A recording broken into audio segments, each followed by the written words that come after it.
और आप लोग जितने हो सब लोग इस कॉन्सेप्ट को ग्रास्प करने की कोशिश करना कि क्या हुआ है लास्ट क्लास में, क्योंकि ये क्लैरिटी मुझे आगे बढ़ने के लिए बहुत इंपॉर्टेंट है। ठीक है। तो हम आगे बढ़ते हैं और देखते हैं कि हमने लास्ट क्लास में क्या किया था। हम उसको एक बार रिवाइज करते हैं थोड़ा अच्छा टाइम देके।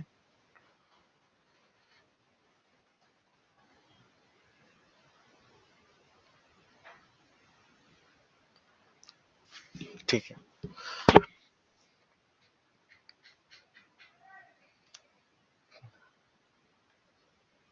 ठीक है। तो हमने लास्ट क्लास में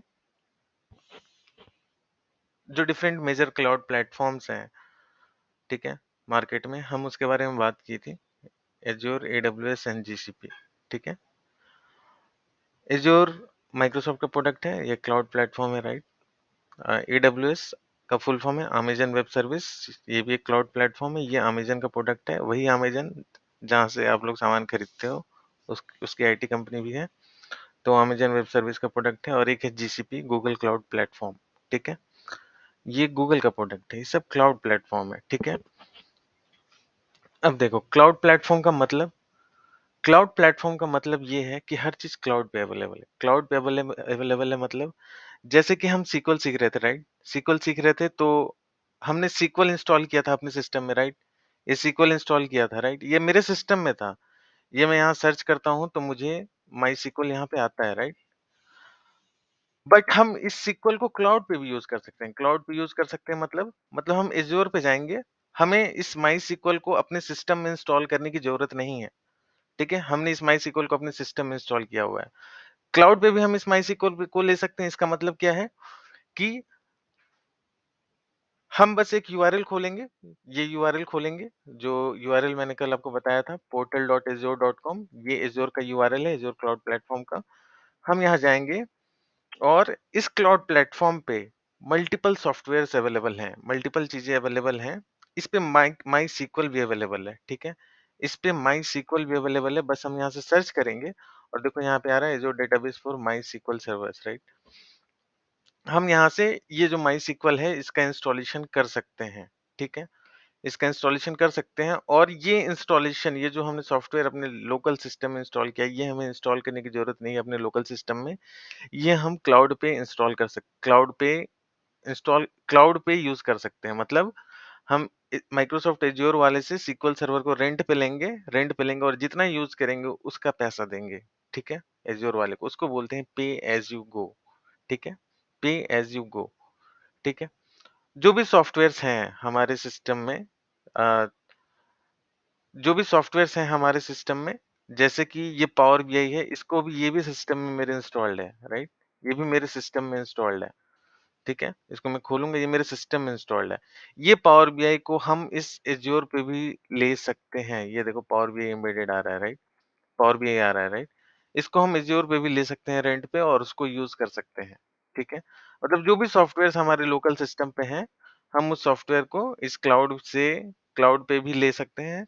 मतलब मतलब अगर हमने क्लाउड पे जैसे माई सर्वर ले लिया, तो हमें माई सर्वर यूज करने के लिए, अब जैसे ये मेरे लोकल सिस्टम पे ये माई सर्वर है, राइट।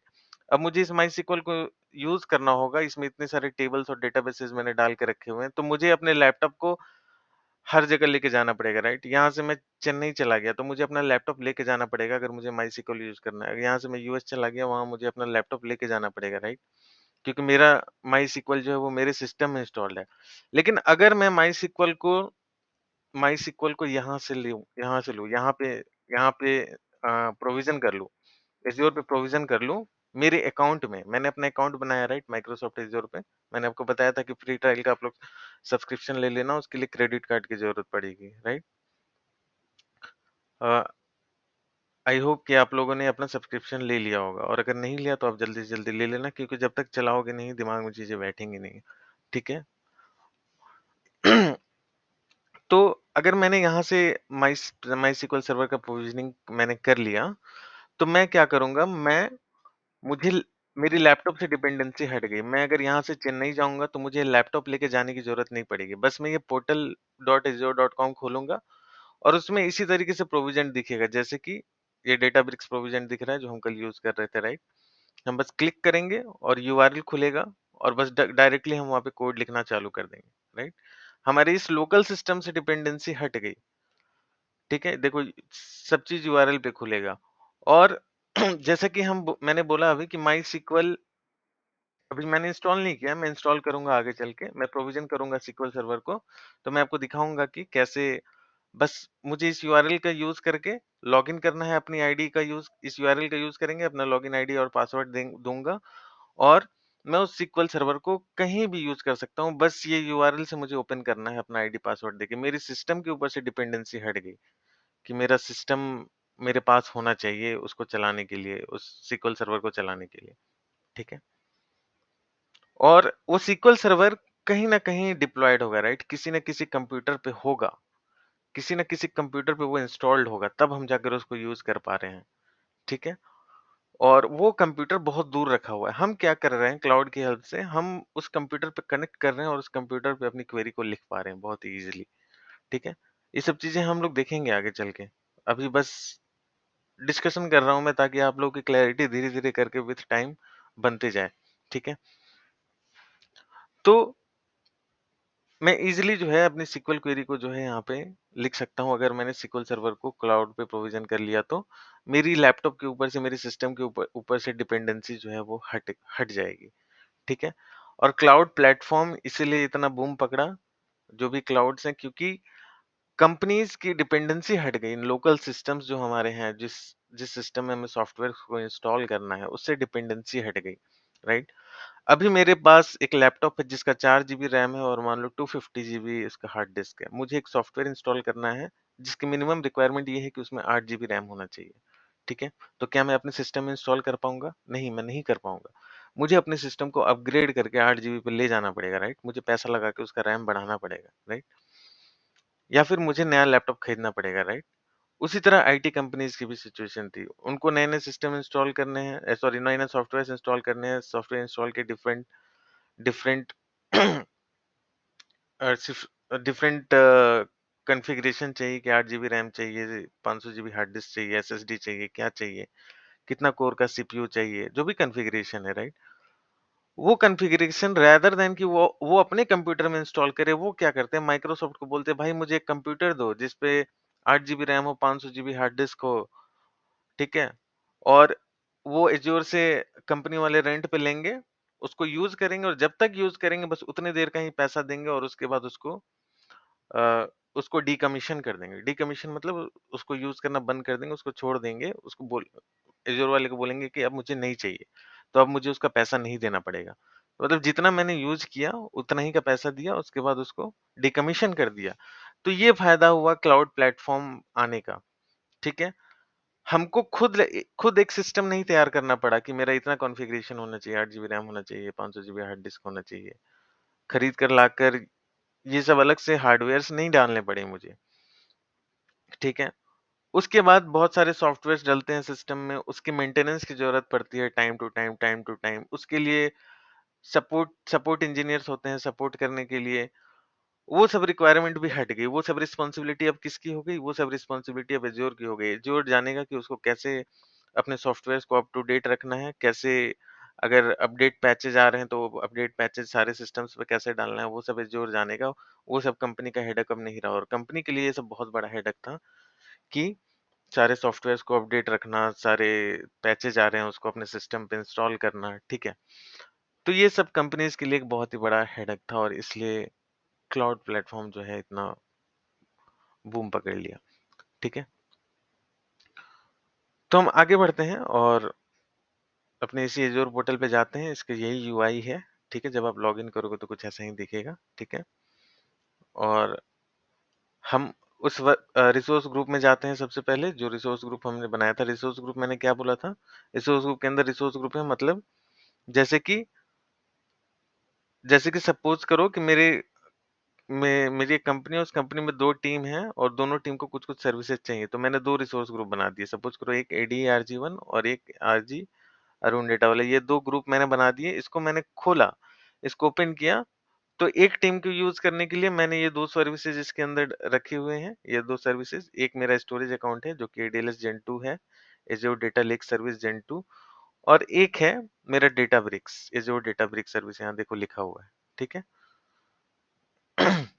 ये जो डेटाब्रिक्स सर्विस लिखा हुआ है, और ये देखो ये जो लोकेशन आ रहा है ईस्ट यूएस, मतलब ईस्ट यूएस में कोई मशीन रखी हुई है जिसके ऊपर ये सर्विसेज रन कर रही है। ये जो मेरे सॉफ्टवेयर्स हैं, ये डेटाब्रिक्स के सॉफ्टवेयर्स हैं, ये डेटा लेक जो है, ये सब ईस्ट यूएस में कोई कंप्यूटर रखा हुआ है जिसके ऊपर ये सब इंस्टॉल्ड है, ये सब रन कर रहा है, राइट? इस लोकेशन का मतलब ये है, ये जो लोकेशन यहाँ पे दिया हुआ है, ठीक है? तो ये एक एक टीम को दे दिया मैंने ये रिसोर्स ग्रुप कि तुम भाई इसके अंदर जो भी चीजें हैं, एक टीम में 5 बंदे हैं, तो पांचों बंदे इसको यूज करें। फिर दूसरी एक टीम है, एक मान लो डेटा इंजीनियर की टीम है, एक डाटा साइंटिस्ट की टीम है, ये ADARG1 ये डेटा साइंटिस्ट को दे दिया, और जो दूसरा रिसोर्स ग्रुप है RJ अरुण डेटा वाला, ये मैंने डेटा इंजीनियर्स को दे दिया कि लो भाई तुम लोग यूज करो इसको, ठीक है? तो रिसोर्स ग्रुप का मतलब ये होता है, ये एक फोल्डर टाइप काइंड हो गया, और फोल्डर के अंदर सपोज करो कि 2 फाइल्स हैं, ठीक है? 2 फाइल्स प्रेजेंट है, ठीक है? किसी को कोई डाउट हो वो मुझे रोक के पूछना, ठीक है? तो ये हो गया मेरा रिसोर्स ग्रुप, और इसके अंदर 2 सर्विसेज, एक ADLS Gen 2 और एक Azure Databricks, ठीक है? अब ये 2 सर्विसेज थी, ठीक है? ये 2 सर्विसेज थी मेरी, ठीक है?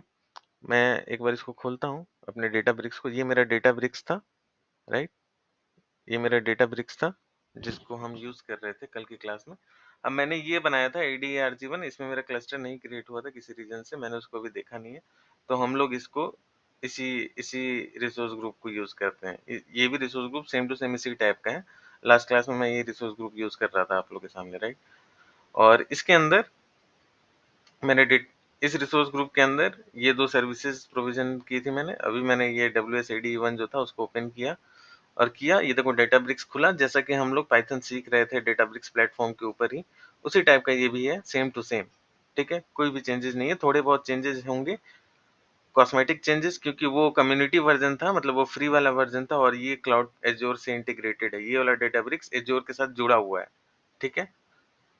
डेटाब्रिक्स एक अलग कंपनी है, डेटाब्रिक्स खुद की एक अलग कंपनी है, ये देखो, इसको सर्च करेंगे, ये देखो डेटाब्रिक्स एक अलग कंपनी है जो 2013 में फाउंड की गई थी, ठीक है?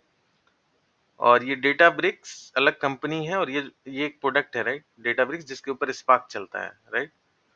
इसी के ऊपर स्पार्क चलता है मेरा। तो अभी हम लोग स्पार्क और डेटाब्रिक्स सब देखेंगे।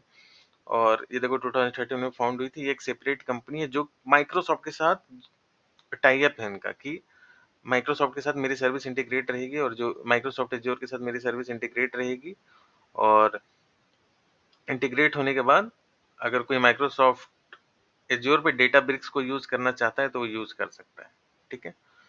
तो एक एक सेपरेट कंपनी है। तो ये देखो ये डेटाब्रिक्स सर्विस है, यहाँ से हमने लॉन्च वर्क स्पेस किया,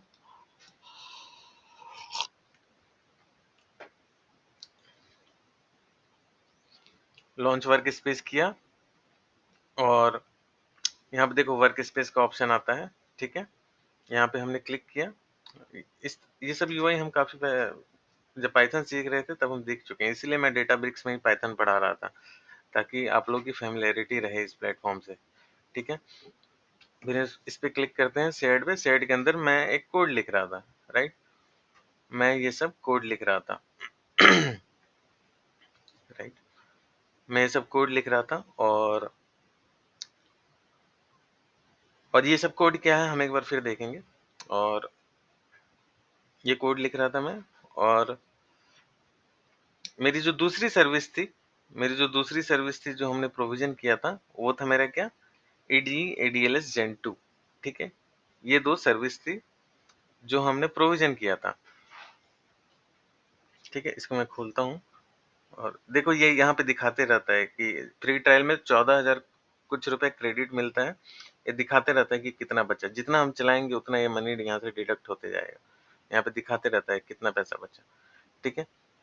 फिर हम यहाँ पे डेटा लेक स्टोरेज पे क्लिक करेंगे, यहाँ पे क्लिक किए, और ये एक कंटेनर हमने बनाया था, कंटेनर AD1, इस पे हम क्लिक करेंगे, और इसको भी हम डिलीट कर देते हैं, ये मैंने एक्स्ट्रा बनाया था आज, इसको मैं डिलीट कर देता हूँ। ठीक है, कल की क्लास में बस एक रॉ फ़ोल्डर था और रॉ में इसको मैं डिलीट कर देता हूँ, ये 3 मैंने एक्स्ट्रा बनाया था। आज इसको मैं डिलीट करता हूँ यहाँ पे। ठीक है, ये एक फ़ाइल मैंने रखी थी circuits.csv, ये फ़ाइल मैंने रखी थी। ये एक CSV फ़ाइल थी, राइट? ये वाली फ़ाइल थी, ये मैंने खोल के आप लोगों को दिखाया था कि ये कौन-सी फ़ाइल है। ठीक है, ये ये मैं आ जाता हूँ। ठीक है, ये वाला डेटा था मेरा, ये वाला मेरा डेटा था, ये circuits.csv, एक CSV फ़ाइल है। ठीक है, CSV फ़ाइल है, ये देखो, ये यही वाली फ़ाइल है जो मैंने डेटा लेक पे अपलोड की थी। डेटा लेक पे मैंने ये फ़ाइल डाली थी, राइट? अपलोड की थी। ये डेटा लेक है मेरा, जो अभी हमने खोला हुआ है, और डेटा लेक के बारे में हम बात कर चुके हैं कि डेटा लेक क्या होता है, राइट? अभी और हम बात करेंगे। डेटा लेक के अंदर structured, unstructured video file, image file कुछ भी हम लोग डाल सकते हैं, ठीक है? तो ये हमने एक CSV फ़ाइल हम यहाँ पे डाले हैं, ठीक है? अब मेरी रिक्वायरमेंट ये है, मैंने आपको रिक्वायरमेंट बताया था, मेरी रिक्वायरमेंट ये है कि मुझे इस CSV फ़ाइल को अपने इस डेटाब्रिक्स में रीड करना है। ये जो मेरा डेटाब्रिक्स है ना, इसमें रीड करना है, ठीक है? चलो एक बार फिर से करते हैं, ठीक है? मेरी रिक्वायरमेंट क्या है? मेरी रिक्वायरमेंट ये है कि रीड CSV फ़ाइल, और CSV फ़ाइल का नाम क्या है? Circuits, circuits.csv file present in data lake in Databricks, ठीक है? ये मेरी जो है रिक्वायरमेंट है। CSV फ़ाइल जो कि डेटा लेक में प्रेज़ेंट है, उसको मुझे रीड कर जो कि डेटा लेक में है, उसको रीड करना है मुझे डेटाब्रिक्स में, डेटाब्रिक्स नोटबुक में, ठीक है? ठीक है? ये मेरा डेटाब्रिक्स नोटबुक है, राइट? ये मेरा डेटाब्रिक्स नोटबुक है। इसमें मुझे इस CSV फ़ाइल को रीड करना है जो मेरे डेटा लेक में प्रेज़ेंट है, ओके? जो मेरे डेटा लेक में प्रेज़ेंट है। तो मैंने क्या बोला था आपको? मैंने बोला था कि मुझे मेरा ये गोल है, ये मेरी रिक्वायरमेंट है। इस रिक्वायरमेंट को अचीव करने के पहले अब देखो, डेटाब्रिक्स डेटाब्रिक्स और ADLS Gen 2, ये दोनों अलग-अलग सर्विस है, right? Databricks and ADLS Gen 2, ये दोनों अलग-अलग सर्विस है, राइट? ये दोनों, एक ये है और एक ये है, ठीक है? मुझे ये दोनों अलग-अलग सर्विस है, और ये एक सर्विस है, ये दूसरी सर्विस है, और मेरी फाइल इस ADLS Gen 2 में रखी हुई है, राइट? किसी लोकेशन पे, ठीक है? मतलब circuits.csv फाइल जो है, ये circuits.csv फाइल जो है, ये ADLS Gen 2 में रखी हुई है, ठीक है? ये ADLS Gen 2 पे रखी हुई है, ठीक है? बट ये दोनों अलग-अलग सर्विस है। तो हम अगर डेटाब्रिक्स पे कोड लिखकर इस फाइल को रीड करने की कोशिश करेंगे, ठीक है? तो ये फाइल रीड नहीं होगा, क्यों? क्योंकि दोनों के बीच में कनेक्शन नहीं बना हुआ है। दोनों अलग-अलग सर्विस है, ठीक है? दोनों अलग-अलग सर्विस है। अब मेरा लैपटॉप है, राइट? मेरा लैपटॉप है, और जैसे कि मेरा लैपटॉप छोड़ो, जैसे कि 2 मोबाइल है। अगर एक मोबाइल से दूसरे मोबाइल में डेटा भेजना है, तो दोनों ब्लूटूथ से कनेक्टेड होने चाहिए, राइट? तब जाकर दोनों के बीच में डेटा का ट्रांसफर होगा, राइट? उसी तरीके से ये एक अलग सर्विस है, ये एक अलग सर्विस है। इन दोनों के बीच में अगर इस पे डेटा जो रखा हुआ है, ADLS Gen 2 पे जो circuit.csv डेटा रखा हुआ है, इसको रीड करना है डेटाब्रिक्स में, तो दोनों के बीच में कनेक्शन एस्टेब्लिश करना पड़ेगा, ठीक है? दोनों के बीच में क्या करना पड़ेगा? कनेक्शन एस्टेब्लिश करना पड़ेगा, और उस कनेक्शन का नाम क्या है? वो कनेक्शन हम लोग कैसे बनाते हैं? वो कनेक्शन हम लोग बनाते हैं माउंट पॉइंट से, ठीक है? वो कनेक्शन हम लोग बनाते हैं माउंट पॉइंट से, ठीक है? MOUNT, ये बहुत इंपॉर्टेंट कॉन्सेप्ट है। ऐसा कोई इंटरव्यू नहीं निकलेगा जिसमें क्वेश्चन ना पूछा जाए एज़ अ डाटा इंजीनियर का, ठीक है? तो माउंट पॉइंट की हेल्प से हम लोग इन दोनों के बीच कनेक्शन एस्टेब्लिश करेंगे, और एस्टेब्लिश होने के बाद हम इस फाइल को रीड करेंगे, circuits.csv फाइल रीड करेंगे, ठीक है? अब ये माउंट पॉइंट कनेक्शन बनाने के लिए, ठीक है? माउंट पॉइंट कनेक्शन बनाने के लिए मुझे एक सर्विस प्रिंसिपल की ज़रूरत है, ठीक है? मुझे एक सर्विस प्रिंसिपल की ज़रूरत है, ठीक है? ज़रूरत होती है। ये सर्विस प्रिंसिपल क्या है? सर्विस प्रिंसिपल क्या है? हम लोग बात करते हैं इसके बारे में। मैंने आपको क्या बोला था कि मैंने आपको बोला था मैंने आपको बोला था कि जैसे एक मेरा SQL डेटाबेस है, जैसे ये मेरा SQL डेटाबेस है, राइट? माई डेटाबेस है, ठीक है? अब मेरी टीम है और मेरी टीम में 4 लोग हैं। एक मैं हूँ, एक प्रकाश है, ठीक है? एक जिमी है और एक दिव्या है, ठीक है? ये 4 लोग हैं, ठीक है? ये 4 लोग हैं मेरी टीम में और मुझे इस मेरे पास माई डेटाबेस है, ये वाला, ठीक है? मुझे इन चारों लोगों को ये मेरी टीम के बंदे हैं, मुझे इन चारों लोगों को एक्सेस देना है इस माई डेटाबेस पे, ठीक है? हर कोई एक्सेस नहीं कर पाएगा, जिसको-जिसको एक्सेस देंगे वही एक्सेस कर पाएगा, ठीक है? तो हम क्या करेंगे, मेरी जो ईमेल आईडी होगी, मेरी जो ईमेल आईडी है, जो भी मेरी ईमेल आईडी होगी, मैं उस ईमेल आईडी पे मैं इस SQL सर्वर पे उस ईमेल आईडी को एक्सेस दूँगा, फिर प्रकाश को भी दूँगा, इसकी भी ईमेल आईडी पे एक्सेस दूँगा, ठीक है? फिर जिमी को भी दूँगा, इसकी ईमेल आईडी पे एक्सेस दूँगा, दिव्या को भी दूँगा, इसकी ईमेल आईडी पे एक्सेस दूँगा, ठीक है? तो ये चारों को मुझे सेपरेट-सेपरेट एक्सेस देना पड़ेगा, ठीक है? अब मुझे इन चारों बंदों को सेपरेट-सेपरेट एक्सेस देना पड़ेगा, ठीक है?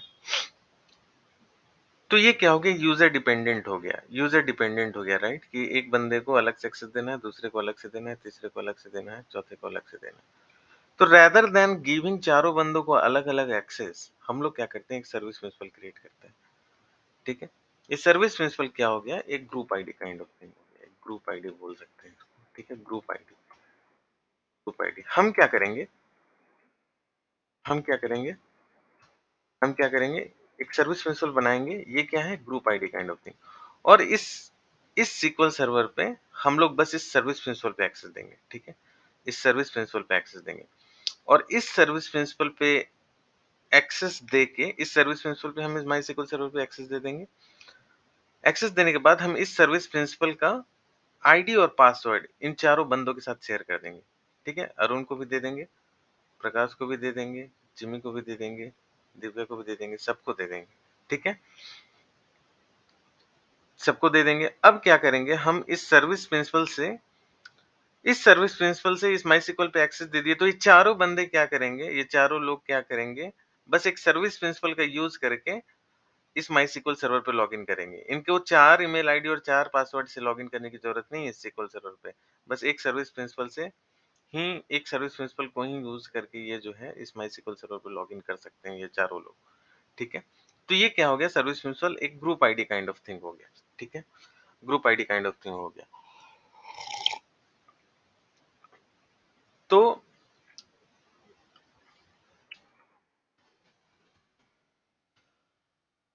तो मैंने क्या बोला?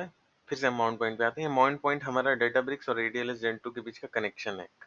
अभी कनेक्शन बनाने के लिए मुझे सर्विस प्रिंसिपल की ज़रूरत पड़ेगी, ठीक है? सर्विस प्रिंसिपल क्या हो गया? Group ID kind of thing हो गया। तो ये सर्विस प्रिंसिपल क्या करेगा? इस सर्विस प्रिंसिपल की हेल्प से हम लोग इन दोनों के बीच जब कनेक्शन बनाएँगे, ठीक है? तो मेरी टीम में ये 4 लोग हैं, ठीक है? ये सर्विस प्रिंसिपल की हेल्प से जब हम कनेक्शन बनाएँगे डेटाब्रिक्स और ADLS Gen 2 के बीच में, ठीक है? तो क्या होगा जैसे कि मैंने कनेक्शन बनाया, मैंने इस सर्विस प्रिंसिपल को यूज़ करके डेटाब्रिक्स और ADLS Gen 2 के बीच में कनेक्शन बनाया, तो क्या हुआ, ये कनेक्शन जो है, जो कनेक्शन मैंने बनाया ये सिर्फ़ मेरे ऊपर ही सिर्फ़ वो मेरे लिए कनेक्शन नहीं रहा, राइट? अगर प्रकाश भी इस कनेक्शन को यूज़ करना चाहे तो वो यूज़ कर सकता है, जिमी भी यूज़ करना चाहे तो वो यूज़ कर सकती है, दिव्या भी यूज़ करना चाहे तो वो यूज़ कर सकते हैं। लेकिन अगर हम ये कनेक्शन डेटाब्रिक्स नोटबुक और ADLS Gen 2 से सिर्फ़ मैं अपनी ईमेल आईडी को यूज़ करके बनाता, अपनी आईडी और पासवर्ड यूज़ करके, तो सिर्फ़ मैं ही इस कनेक्शन को यूज़ कर पाता, ठीक है? प्रकाश, जिमी, दिव्या ये तीनों नहीं यूज़ कर पाते, राइट? मतलब ये यूज़र डिपेंडेंट हो जाता अगर हम एक पर्टिकुलर ईमेल आईडी को यूज़ करके बनाते तो, राइट? अगर कोई फ़ाइल है जो यहाँ पे रखी हुई है इस ADLS Gen 2 पे जैसे कि circuits.csv, ठीक है? और मैं माउंट पॉइंट को अपनी ईमेल आईडी को यूज़ करके बनाता, ठीक है? तो सिर्फ़ मैं ही डेटाब्रिक्स से इस एडीएलएस जेन 2 में जो फाइल रखी हुई है उसको रीड कर पाता। अगर प्रकाश रीड करना चाहे तो वो नहीं रीड कर पाता। जिमी रीड करना चाहे नहीं रीड कर पाती, दिव्या रीड करना चाहे तो नहीं रीड कर पाती। क्यों नहीं रीड कर पाती? क्योंकि जो मैंने माउंट पॉइंट बनाया था ये सिर्फ़ अपनी ईमेल आईडी से बनाया था, ठीक है? लेकिन अगर वही हमने अगर सर्विस प्रिंसिपल को यूज़ करके इस माउंट पॉइंट को क्रिएट कर दिया ना सर्विस प्रिंसिपल को यूज़ करके, तो ये चारों लोग जो मेरी टीम में है, ये चारों लोग जो है इस कनेक्शन को यूज़ कर पाएँगे। ठीक, ये क्लियर है? किसी को कोई डाउट है इसमें? ओके। तो इस माउंट पॉइंट को क्रिएट करने के लिए मुझे जो है सर्विस प्रिंसिपल बनाना पड़ेगा, राइट? अब सर्विस प्रिंसिपल कैसे बनाएँगे? ठीक है, वो मैंने लास्ट क्लास में बनाया था। आप लोग जब बनाना तो वो स्टेप जो है लास्ट क्लास की वीडियोस देख लेना। एक बार फिर से मैं दिखा देता हूँ। बस दिखा दूँगा। सर्विस प्रिंसिपल क्रिएट करने के लिए हम होम पे जाते हैं। कोई कुछ बोलना चाहता है क्या? Yes, yes.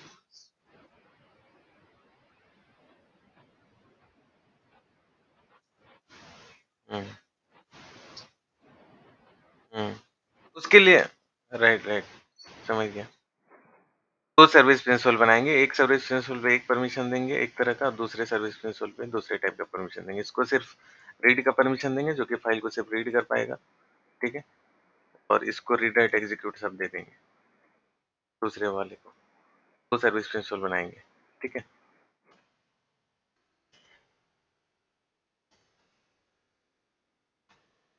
ठीक है? ठीक है।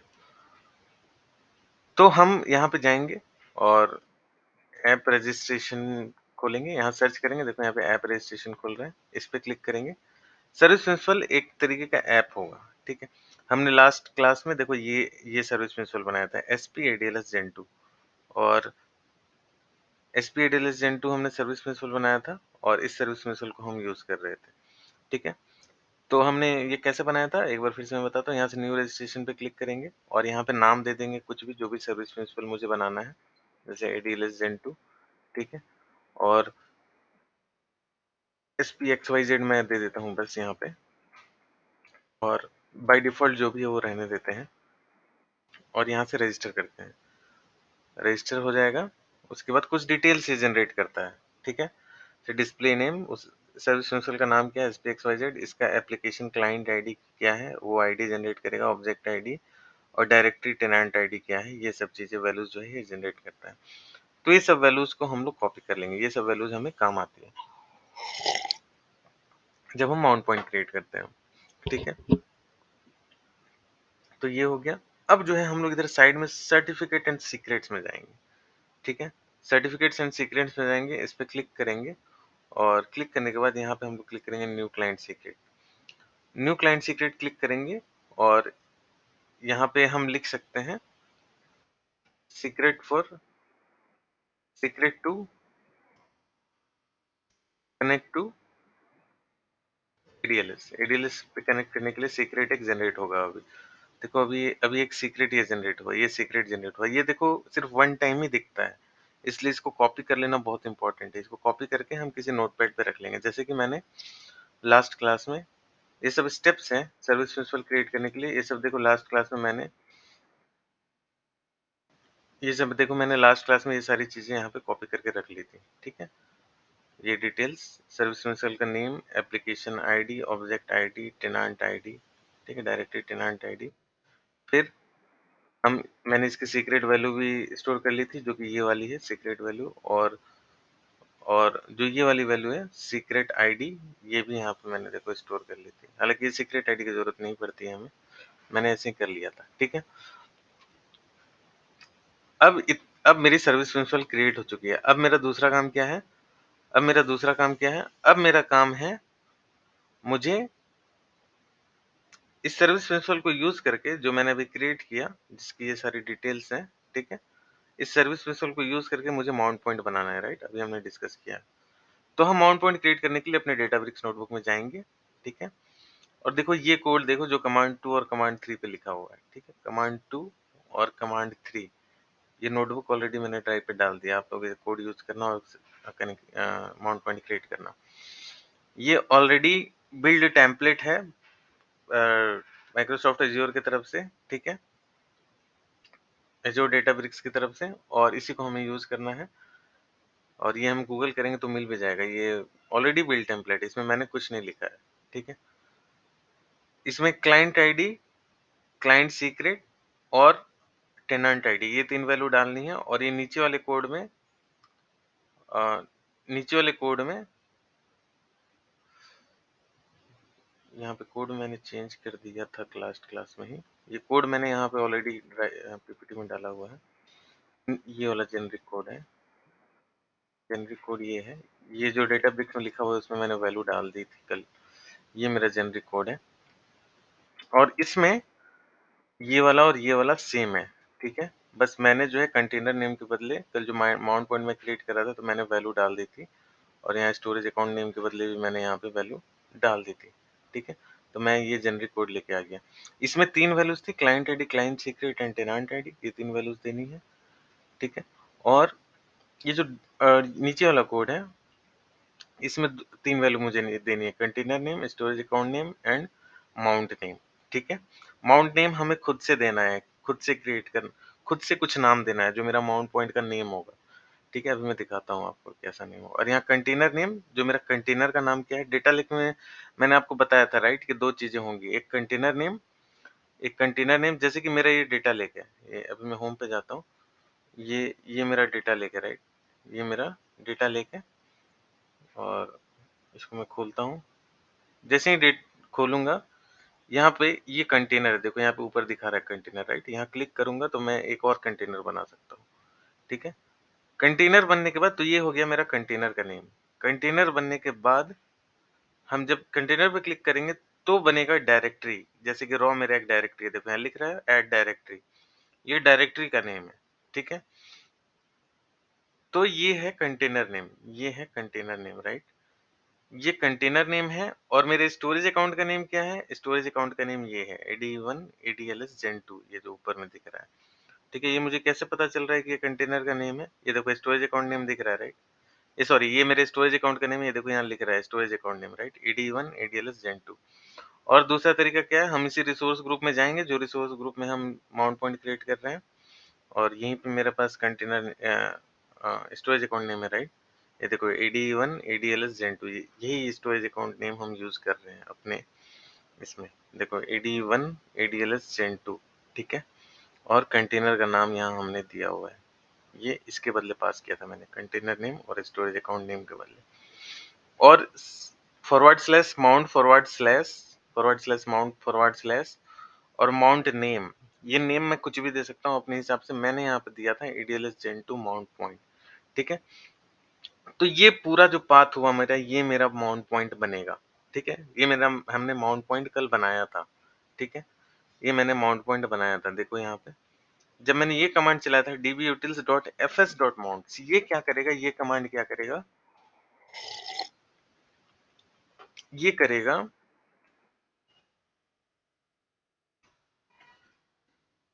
दिस यूटिलिटी, और दिस कमांड में लिख देता हूँ, command is used to list down all the mount points, ठीक है। जो भी माउंट पॉइंट्स मेरे क्रिएटेड हैं उन सारे माउंट पॉइंट्स को ये लिस्ट डाउन कर देगा, मतलब यहाँ दिखाएगा,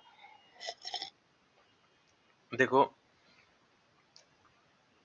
यहाँ पे ये एक माउंट पॉइंट क्रिएटेड है, एक ये माउंट पॉइंट क्रिएटेड है, एक ये माउंट पॉइंट क्रिएटेड है, ठीक है। बहुत सारे माउंट पॉइंट क्रिएटेड, लेकिन हमने अभी अभी क्या क्रिएट किया था, देखो यहाँ पे //mount //ADLS Gen 2 mount point, ठीक है। ये देखो ये वाला माउंट पॉइंट है //mount ADLS Gen 2 mount point, ठीक है। ये वाला तो यहाँ पे दिख रहा है, मतलब कि माउंट पॉइंट क्रिएट हो गया। तो जब हम माउंट पॉइंट क्रिएट करेंगे हमें चेक करना होगा कि मेरा माउंट पॉइंट क्रिएट हुआ है कि नहीं, तो बस हम ये कमांड चलाएंगे dbutils.fs.mounts।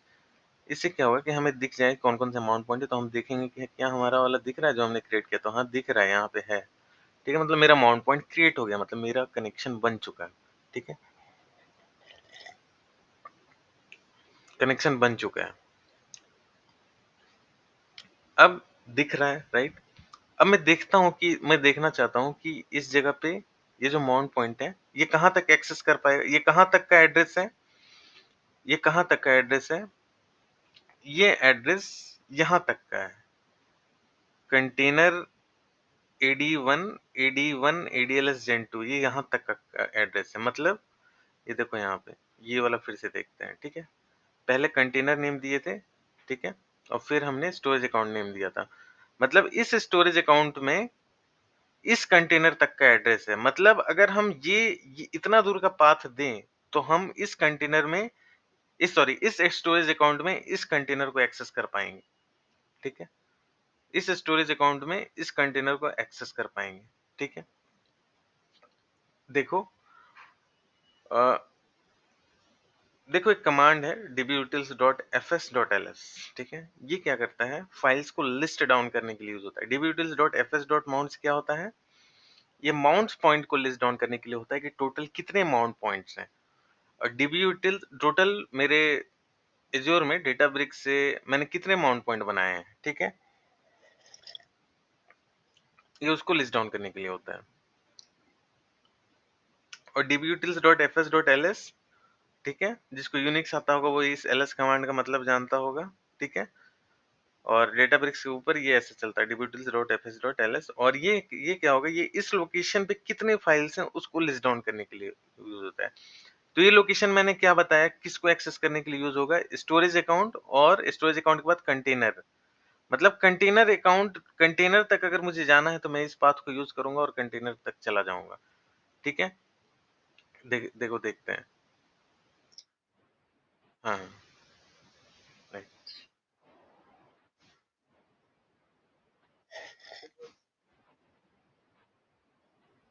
नहीं सारे नहीं चलते हैं, कुछ डिफाइंड कमांड्स हैं, कुछ डिब्यूटल्स डिफाइंड कमांड्स हैं, वो तुमको डॉक्यूमेंटेशन में मिल जाएंगे, और मैं भी बहुत कमांड्स बताऊंगा यहाँ पे, ठीक है। अच्छा तुम्हें यूनिक्स आता है, राइट। हाँ तुम्हें यूनिक्स आता है, ठीक है।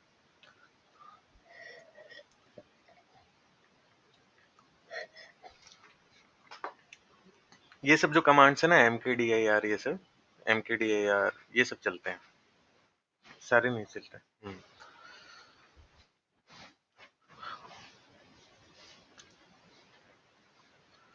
ठीक है,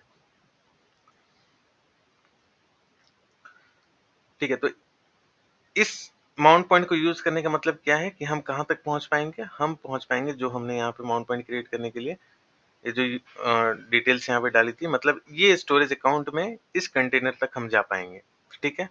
मतलब ये स्टोरेज अकाउंट है मेरा, इस स्टोरेज अकाउंट में कंटेनर मेरा क्या है, कंटेनर AD1, इस कंटेनर तक हम जा पाएंगे। इसके ऊपर मेरा एक डायरेक्टरी है, डायरेक्टरी कह लो या फिर फोल्डर कह लो, ठीक है। इस डायरेक्टरी का नाम क्या है, रॉ, ठीक है। तो अगर मैं यहाँ पे dbutils.fs.ls करूं और इस माउंट पाथ का नाम दूं, ठीक है, तो मुझे रॉ फोल्डर दिखनी चाहिए। देखो मैं चलाता हूँ, मैंने इसको चलाया और यहाँ पे देखो दिख रहा है slash mount ADLS Gen 2 mount point, और इसके अंदर मुझे ये रॉ फोल्डर दिख रहा है, राइट। रॉ फोल्डर दिख रहा है और यहाँ अलग से भी दिखा रहा है कि name is equal to raw, right.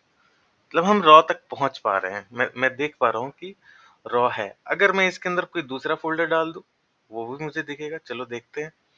अगर अभी नहीं दिख रहा है, राइट, अभी यहाँ पे एक ही फोल्डर है, name is equal to raw, right, name is equal to raw, ठीक है।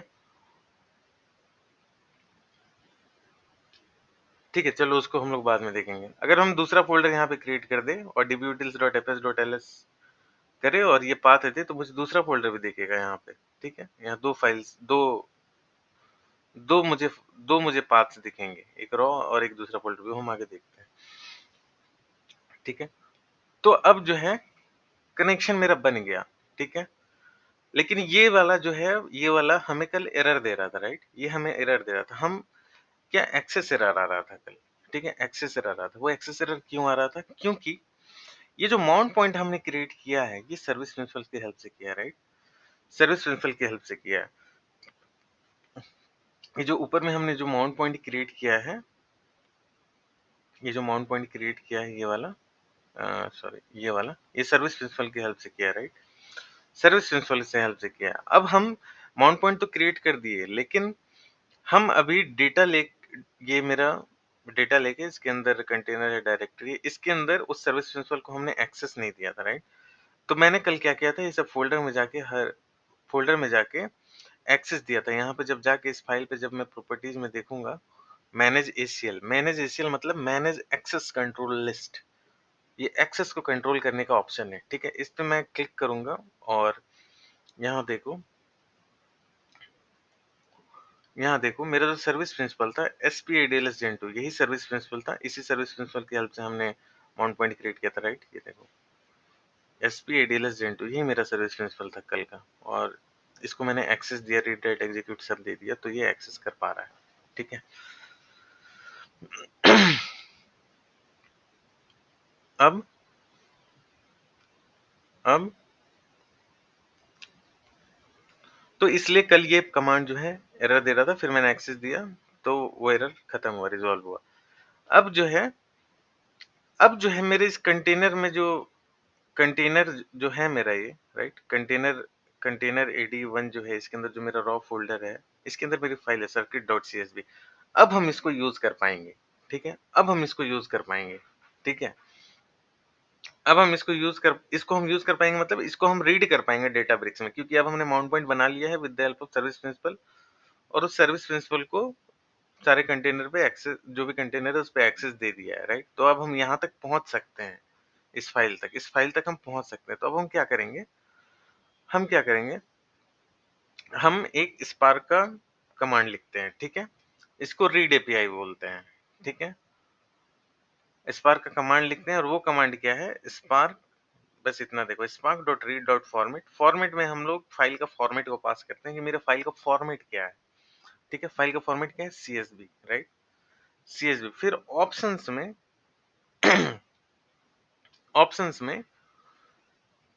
ऑप्शंस में हेडर इज इक्वल टू ये ऑप्शंस अभी हटा देते हैं, ठीक है? ऑप्शंस हटा देते हैं, इसको मैं हटाता हूँ यहाँ से, ठीक है? बस इतना याद रखो अभी देखो spark.read.format फॉर्मेट में हमने CSV पास किया क्योंकि मेरा जो फाइल का फॉर्मेट है वो क्या है, CSV है, right?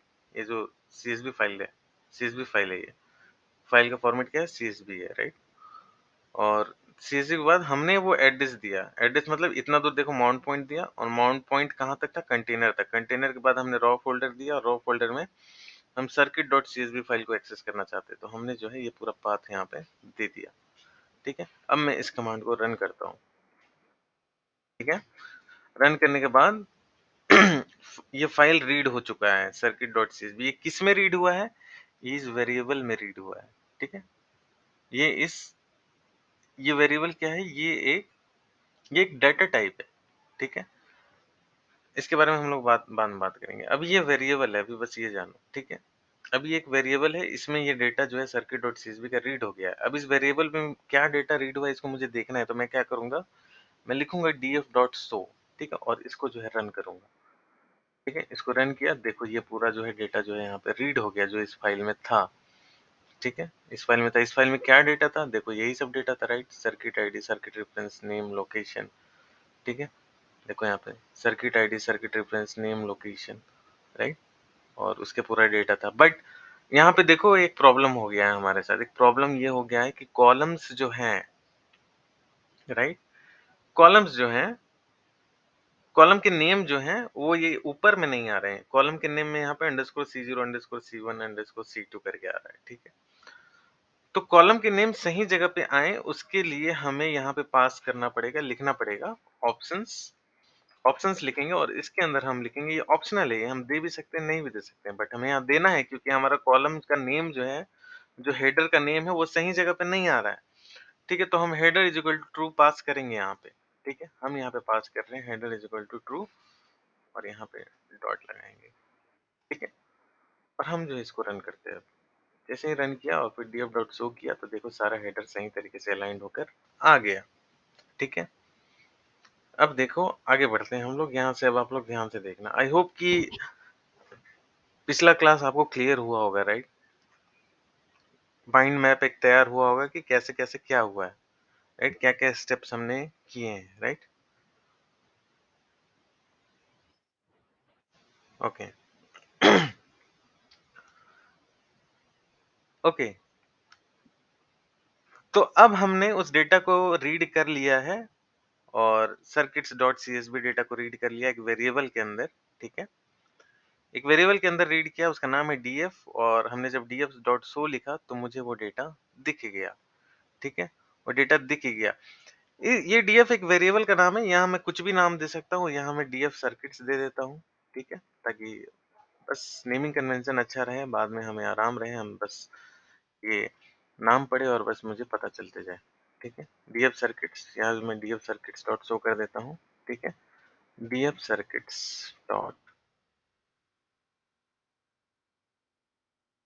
df circuits dot show, ठीक है? मैंने इसको चलाया, देखो वही डेटा दिख रहा है। अब देखो यहाँ मैं ये df डॉट सर्किट्स जो है इसका एक नाम दे रहा हूँ, ठीक है? इस df डॉट सर्किट्स को हम लोग बोलते हैं डेटा फ्रेम स्पार्क के अंदर। अभी हम लोग स्पार्क पे बात कर रहे हैं, ठीक है? इसको हम लोग बोलते हैं डेटा फ्रेम, ठीक है? इसको हम लोग बोलते हैं डीएफ डॉट सर्किट्स जो मैंने यहाँ लिखा है, जिस वेरिएबल के अंदर स्टोर किया है, इसको हम लोग बोलेंगे डेटा फ्रेम, ओके? इसको हम लोग बोलेंगे डेटा फ्रेम। इन सब के बारे में और डिटेल में हम लोग बात करेंगे धीरे-धीरे करके, ठीक है? अभी बस मैं टर्म से आपको फ़ैमिलियर करा रहा हूँ, ठीक है? इसको बोलते हैं डेटा फ्रेम और डेटा फ्रेम डेटा टाइप है स्पार्क का, ठीक है? और स्पार्क क्या है? स्पार्क एक कंप्यूट इंजन है। बहुत लोग ये कन्फ्यूज़ रहते हैं कि स्पार्क एक लैंग्वेज है पाइथन की तरह, सीक्वल की तरह, बट नहीं, ये सरासर गलत है। स्पार्क लैंग्वेज नहीं है। स्पार्क एक कंप्यूट इंजन है और कंप्यूट इंजन क्या है वो हम बात करेंगे धीरे-धीरे करके, ठीक है? तो ये माइंड से बिल्कुल हटा देना कि स्पार्क कोई लैंग्वेज है, स्पार्क कोई भी लैंग्वेज नहीं है। स्पार्क एक कंप्यूट इंजन है और कंप्यूट इंजन क्या है वो उसके बारे में हम लोग बात करेंगे धीरे-धीरे करके, ठीक है? तो जब हम इस data frame df dot show किया, df सर्किट्स डॉट शो किया तो मुझे उसका पूरा डेटा दिख गया। मतलब डेटा फ्रेम का नेम डॉट शो, ठीक है? ये डेटा फ्रेम क्या है? डेटा फ्रेम एक स्ट्रक्चर्ड फॉर्मेट है जिसमें डेटा दिखता है स्पार्क के ऊपर, ठीक है? स्पार्क के ऊपर डेटा दिखता है। ये एक स्ट्रक्चर्ड फॉर्मेट है जिसमें एक प्रॉपर कॉलम और रो में डेटा आता है हमारे पास, ताकि हम उसको देख पाएँ, हमें वो प्रॉपर्ली स्ट्रक्चर्ड फॉर्मेट में वो दिखे। डेटा फ्रेम वो डेटा टाइप है स्पार्क का, ठीक है? जैसे कि स्पार्क का डाटा टाइप हम लोग सॉरी पाइथन का डेटा टाइप हम लोग पढ़ते थे, राइट? लिस्ट, टपल, सेट, वो सब इस टाइप का डेटा टाइप। उसी टाइप से स्पार्क का डाटा स्पार्क का एक डेटा टाइप है ये डेटा फ्रेम। स्पार्क के अंदर जनरली 3 तरीके के डेटा टाइप्स हैं। वो हैं RDD, data frame and data set. अभी हम लोग डेटा फ्रेम पे काम कर रहे हैं। हम लोग डेटा फ्रेम को देख रहे हैं, ठीक है? तो data frame name dot show किया तो मुझे मेरा डेटा दिख गया, ठीक है? Data frame name dot show किया तो मुझे मेरा डेटा दिख गया। और दूसरा तरीका और दूसरा तरीका, अगर मुझे कुछ लिमिटेड डेटा देखना है, ठीक है? यहाँ पे इतने सारे डेटा दिख रहे हैं, राइट? यहाँ पे इतने सारे रोज दिख रहे हैं, राइट? इतने सारे रोज दिख रहे हैं। ये देखो शो जो है बाय डिफॉल्ट 20 रोज तक दिखाता है डेटा, ठीक है? देखो यहाँ पे सिर्फ 20 रोज तक डेटा दिखा रहा है, राइट? 20 रोज तक डेटा दिखा रहा है, 20 के बाद डेटा नहीं दिखा रहा है। शायद 77 रोज हैं इस डेटा के अंदर, ठीक है? सिर्फ 20 दिखा रहे हैं। यहाँ देखो नीचे लिख रहा है ओनली शोइंग टॉप 20 रोज। 20 रोज से ज्यादा जो है ये डेटा नहीं दिखाता है, ठीक है? अगर हमें डेटा को और लिमिट करना हुआ जैसे कि df डॉट शो, अगर मैं यहाँ पे 5 रोज सिर्फ देखना है तो मैं यहाँ 5 पास करूंगा और मुझे जो है सिर्फ 5 रोज यहाँ पे दिखेंगे, ठीक है? फिर एक दूसरा तरीका डेटा फ्रेम के डेटा को देखने का, इस डेटा फ्रेम को मैं यहाँ पे लिखूंगा और इसको जो है एक ब्रैकेट में पास करके आगे डिस्प्ले लगाऊंगा, ठीक है? डिस्प्ले लगाऊंगा, ठीक है? ये देखो, ये डेटा दिखा, राइट? डेटा दिखा, सेम डेटा है लेकिन यहाँ देखो दूसरे तरीके से दिख रहा है, ठीक है? यहाँ देखो दूसरे तरीके से दिख रहा है और यहाँ देखो सारे डेटा दिख रहे हैं, 77 रोज तक दिख रहे हैं, ठीक है? 77 रोज तक दिख रहे हैं ये, ठीक है? और ये डिस्प्ले जो है वो 10 लाख रोज तक डेटा को दिखाता है, शायद 10 लाख या फिर 1 लाख रोज तक ये डेटा को दिखाता है, ठीक है? बट ये शो जो है ये बाय डिफॉल्ट जो है 20 तक दिखाता है, ठीक है? शो बाय डिफॉल्ट 20 तक दिखाता है। और कुछ डिफरेंसेस जैसे कि देखो यहाँ पे यूआरएल जो है हमें पूरा दिख रहा है, राइट? यूआरएल पूरा दिख रहा है, ठीक है? बट शो के केस में, ये जो शो है मेरा, इसके केस में देखो ये यूआरएल पूरा नहीं दिख रहा है, ये ट्रंकेट हो गया है, राइट? ये ट्रंकेट हो गया है, ठीक है? ये ट्रंकेट हो चुका है। देखो ये डॉट डॉट डॉट देखिए आगे और भी कुछ था बट वो दिख नहीं रहा है, राइट? ये शो जो है ट्रंकेट कर देता है कुछ लिमिटेड वैल्यूज तक दिखा के, ठीक है, बाय डिफॉल्ट। पर डिस्प्ले जो है ये पूरा डेटा जो है मुझे दिखा रहा है। यहाँ पे देखो स्क्रॉल का भी सिस्टम है, इसको आगे पीछे स्क्रॉल करके हम लोग डेटा देख सकते हैं, ठीक है? डेटा देख सकते हैं, ये देखो ऊपर नीचे करके डेटा देख सकते हैं, ठीक है? दूसरी चीज, डिस्प्ले के अंदर नीचे यहाँ कुछ ऑप्शंस हैं, ठीक है? नीचे यहाँ कुछ ऑप्शंस हैं, ठीक है? ये सबसे पहला जो ये लास्ट वाला ऑप्शन दिख रहा है, डाउनलोड सीएसवी। मतलब ये जो फाइल है, इसको सपोज करो मुझे डाउनलोड करना है तो मैं डायरेक्ट यहाँ क्लिक करूंगा और मेरे लोकल सिस्टम में वो फाइल जो है वो डाउनलोड हो जाएगा, राइट? देखो डाउनलोड हुआ नीचे, यहाँ देखो डाउनलोड हुआ, राइट? ये देखो 77 रोज थे इसमें दिख रहा है, ठीक? ठीक है, एक ऑप्शन हो गया, एक ऑप्शन दिखाया मैंने ये वाला डाउनलोड। फिर देखो यहाँ पे कुछ चार्ट टाइप का बना हुआ है, डिस्प्लेस बार चार्ट यहाँ लिखा हुआ है, ठीक है? इसको जब मैं कुछ इसको जब मैं क्लिक करूंगा तो कुछ चार्ट्स बनते हैं। अभी डेटा वैसा है नहीं, दिखाते हैं अभी। कुछ चार्ट्स बनते हैं। यहाँ चार्ट्स बनाने के मल्टीपल टाइप्स है कि आपको कैसा चार्ट बनाना है, ठीक है? कैसा चार्ट बनाना है। देखो bar chart, scatter chart, map chart, line chart, area, pie. जिस तरीके का चार्ट बनाना है, उस तरीके का चार्ट बन सकता है। बेसिकली ये चार्ट्स डेटा के अंडरस्टैंडिंग के लिए यूज़ होती है कि डेटा कैसा है हमारा उसको देखना है। अगर डेटा इंजीनियर डेटा प्रोसेस कर रहा है, उसको देखना है कि डेटा किस तरीके से स्कैटर्ड है, किस तरीके से बँटा हुआ है, कितनी कंट्रीज़ का डेटा है, उस टाइप का कुछ आइडिया लेना है उसको तो वो इस चार्ट्स को यूज़ करेगा या फिर जो डेटा साइंटिस्ट हैं, वो इस चार्ट्स को यूज़ करते हैं। इसी नोटबुक के ऊपर मशीन लर्निंग भी लगता है, मैं आपको बता दूँ। इसी नोटबुक के ऊपर ये जो डेटाब्रिक्स नोटबुक है, जो डेटा साइंटिस्ट होगा वो इसी नोटबुक के ऊपर मशीन लर्निंग को इम्प्लीमेंट करेगा। एमएल के जो मॉडल्स हैं, वो इसी नोटबुक के ऊपर वो इम्प्लीमेंट करेगा। जो डेटा प्रोसेस होगा उसको एमएल के मॉडल में वो डालेगा और उसकी एक्यूरेसी वगैरह जो भी है वो सब वो मेज़र करेगा। तो ये सब डिफरेंट काइंड्स ऑफ चार्ट हैं। अब जैसे मैं यहाँ पे किसी चार्ट पे क्लिक करता हूँ, जैसे कि मैं किस पे क्लिक करूँ? मैं किसी एक चार्ट पे क्लिक करता हूँ, जैसे कि मैं बार चार्ट पे क्लिक करता हूँ, ओके? बार चार्ट पे क्लिक करता हूँ, 1 मिनट, मैं प्लॉट ऑप्शन पे क्लिक करता हूँ एक बार और यहाँ मैं कुछ सेटिंग करता हूँ जैसे कि कंट्री को मैं यहाँ पे लाता हूँ।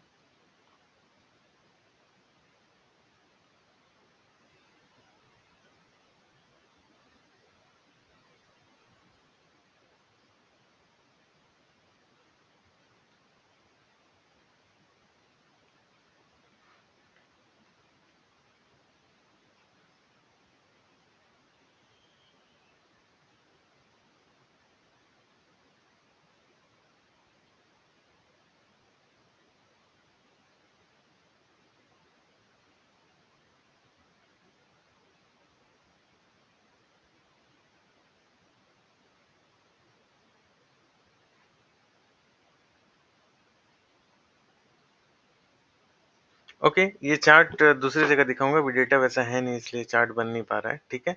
मतलब कुल मिला के बात ये है कि यहाँ पे चार्ट्स बनते हैं, ठीक है? तो ये मैं डिस्प्ले कमांड आपको बता रहा था, राइट? कि डिस्प्ले जब हमने कराया डेटा को तो देखो क्या-क्या दिख रहा है हमें, ठीक है?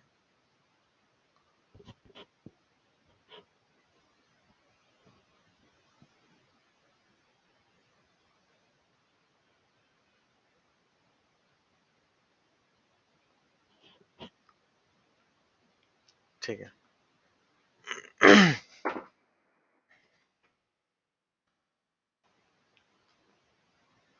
ठीक है, तो ये डिस्प्ले चलाया मैंने तो मुझे डेटा ऐसा यहाँ पे दिख रहा है, ठीक है? अब जो है हम फिर से आगे बढ़ते हैं और आगे बढ़ते हैं देखते हैं इसमें क्या-क्या कॉलम्स हैं। इसमें क्या-क्या कॉलम्स है circuit ID, circuit reference, name, location, country, IIT, ING और यूआरएल ये सब लोकेशंस, ये सब को कॉलम्स हैं।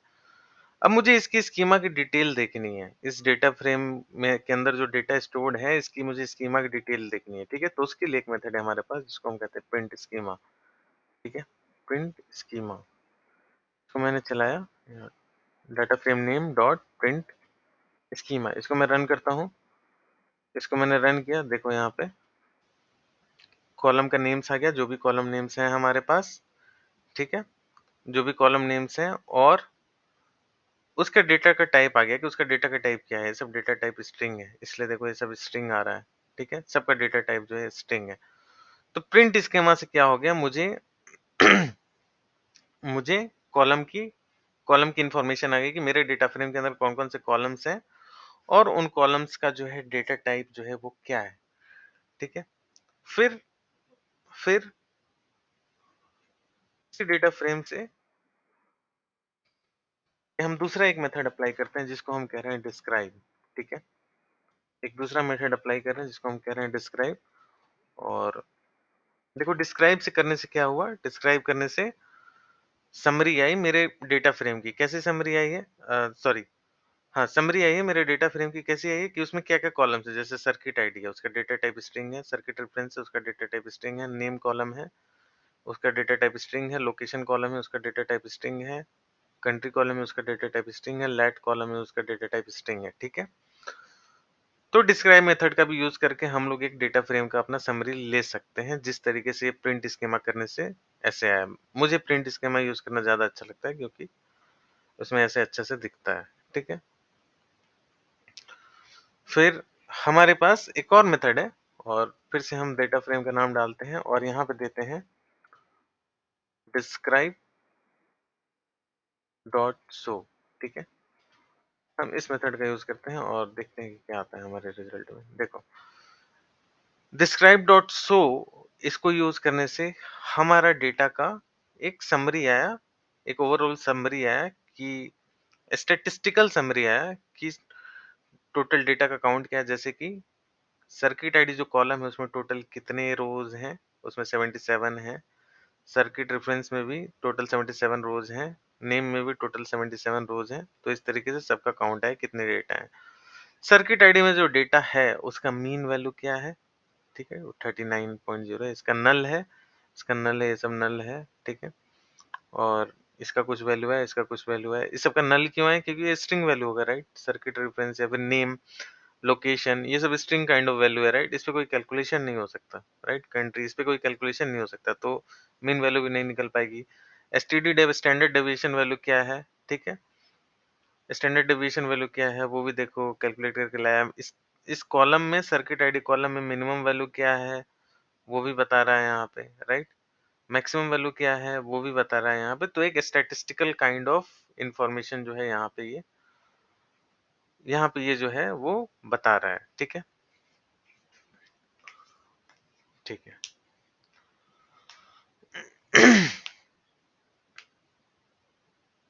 तो हमने इतनी चीजें आज कवर की, आज देखी, ये सब कुछ इंपॉर्टेंट मेथड्स थे, इसको देखें। और ये एक बार प्लॉटिंग देख लेते हैं, ये प्लॉटिंग चलना चाहिए, ठीक है? 1 मिनट में चलाता हूँ इसको।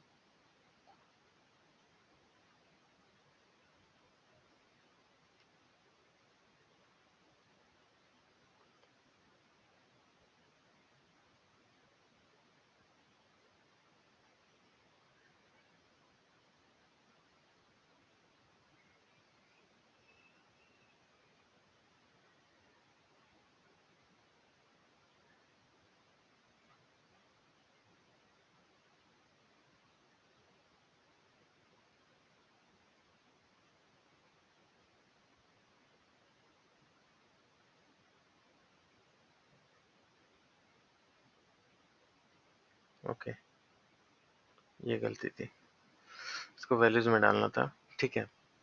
ये कीज में देखो मैंने रो डाला है, सॉरी, ये एक्स एक्सिस पे मुझे क्या चाहिए वो डाला है। एक कॉलम था कंट्री जिसके अंदर डिफरेंट कंट्रीज थे, राइट? देखो कंट्री का नाम आ रहा है और ये वैल्यूज में जिसमें कुछ न्यूमेरिक वैल्यूज था, मैंने ऐसे रैंडमली सर्किट आईडी में न्यूमेरिक वैल्यूज था, उसको मैंने वैल्यूज में डाल दिया। तो देखो ये वाई एक्सिस पे आ रहा है। अब देखो ये चार्ट बन गया है, ठीक है? ये चार्ट बन चुका है। अब डिफरेंट टाइप्स ऑफ चार्ट्स होते हैं, एक ग्रुप्ड है, एक स्टैक्ड है, ठीक है? 100% स्टैक्ड है। देखो ये सब डिफरेंट चार्ट्स के टाइप है, विजुअलाइजेशन के टाइप है, इस पे नहीं जाना है। जो पावर बीआई वगैरह पे काम करता होगा उसको थोड़ा आइडिया होगा इसमें, ठीक है? बस ग्रुप में ही रहते हैं।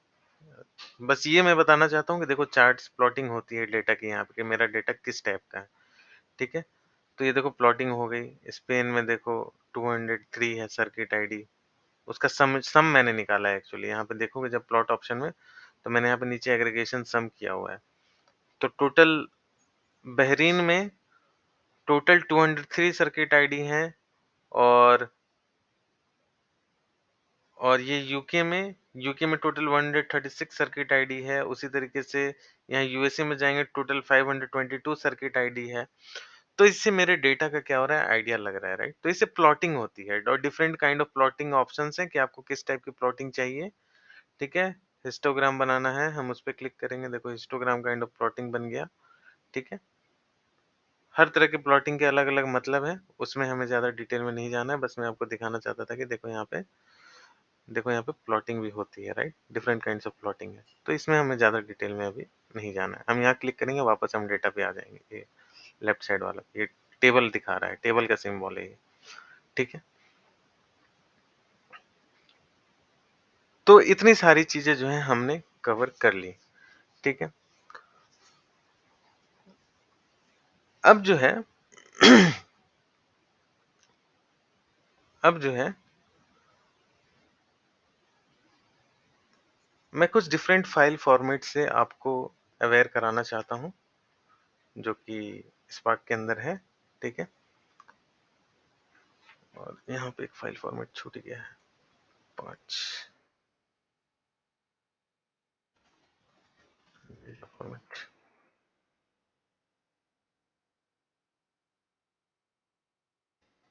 ठीक है? जो डिफरेंट फाइल फॉर्मेट्स स्पार्क के अंदर हैं, मैं उससे आपको फ़ैमिलियर कराना चाहता हूँ, ठीक है? तो कुछ इम्पोर्टेंट फाइल फॉर्मेट्स जो स्पार्क सपोर्ट करता है रीडिंग के लिए या फिर राइटिंग के लिए, वो कुछ इस तरीके से हैं, ठीक है? एक है सीएसवी फाइल, जिसको अभी हमने रीड किया था डेटा लेक से, JSON file, JavaScript object notation, ठीक है? ये सब फाइल के फॉर्मेट्स हैं। जिस तरीके की सीएसवी फाइलें डेटा स्टोर करने के लिए यूज़ होता है, उसी तरीके से जेसन भी हम लोग डेटा स्टोर करने के लिए यूज़ करते हैं, ठीक है? उसी तरीके से पार्केट भी हम लोग डेटा स्टोर करने के लिए यूज़ करते हैं, ओआरसी भी डेटा स्टोर करने के लिए यूज़ करते हैं, डेल्टा भी डेटा को स्टोर करने के लिए यूज़ करते हैं और लास्ट वाला है जेडीबीसी एंड ओडीबीसी कनेक्शन। और ये जेडीबीसी ओडीबीसी कनेक्शन एक डेटा सोर्स की तरह कह सकते हैं, क्योंकि ये connection JDBC and ODBC connection different data sources से कनेक्ट करने के लिए यूज होता है। जैसे कि माइक्रोसॉफ्ट सीक्वल सर्वर में कुछ डेटा पड़ा हुआ है, उसको डेटा ब्रिक्स में लाना है, तो हम लोग वहाँ पे जेडीबीसी कनेक्शन बनाएंगे, जेडीबीसी या फिर ओडीबीसी कनेक्शन बनाएंगे और माइक्रोसॉफ्ट सीक्वल सर्वर से कनेक्ट करेंगे और वहाँ से डेटा को खींच के लाएंगे अपने डेटा ब्रिक्स नोटबुक में और वहाँ पे हम उसकी प्रोसेसिंग करेंगे। एज़्योर सीक्वल सर्वर में कोई डेटा पड़ा हुआ है, हम लोग यहाँ से जेडीबीसी या ओडीबीसी कनेक्शन बनाएँगे, डेटा को खींच के लाएँगे डेटाबेस नोटबुक में, वहाँ पे प्रोसेसिंग करेंगे।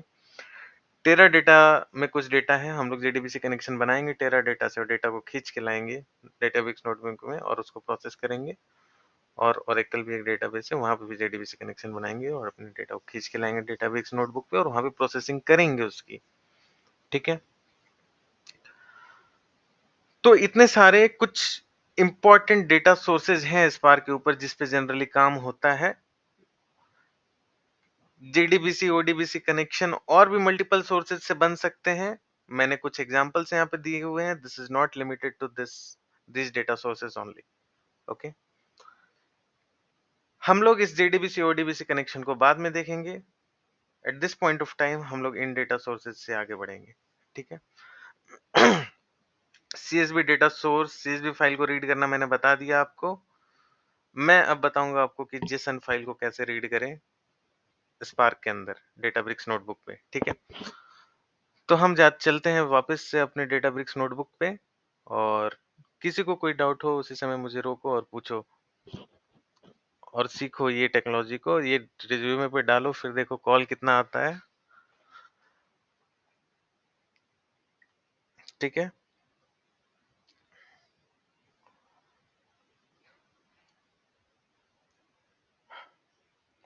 मैं एक इम्पोर्टेंट पॉइंट जो डिस्कस करना चाहता था वो छूट गया था और वो इम्पोर्टेंट पॉइंट जो है वो ये है कि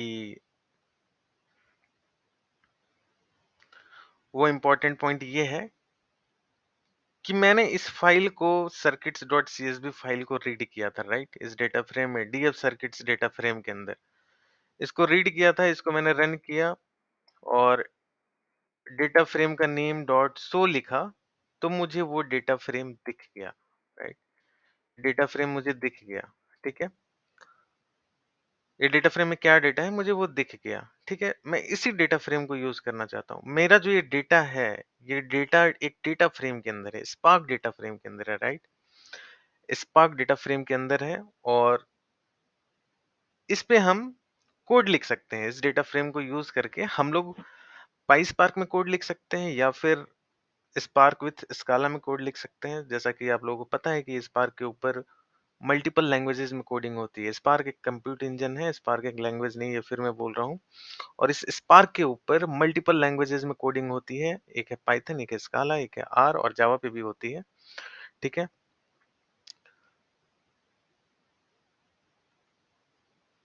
तो इसके ऊपर जो है सीक्वल पे भी कोडिंग होती है और सीक्वल पे भी कोडिंग होती है और मैंने बोला कि आपको कि स्पार्क एक कंप्यूट इंजन है और भी हम इसको डिटेल में देखेंगे। Spark is a compute engine, ठीक है? स्पार्क एक कंप्यूट इंजन है, ठीक है? स्पार्क एक कंप्यूट इंजन है और इसके ऊपर मल्टीपल लैंग्वेजेस में कोडिंग होती है जैसे कि पाइथन, स्काला, ठीक है? आर, ठीक है? सीक्वल, ठीक है?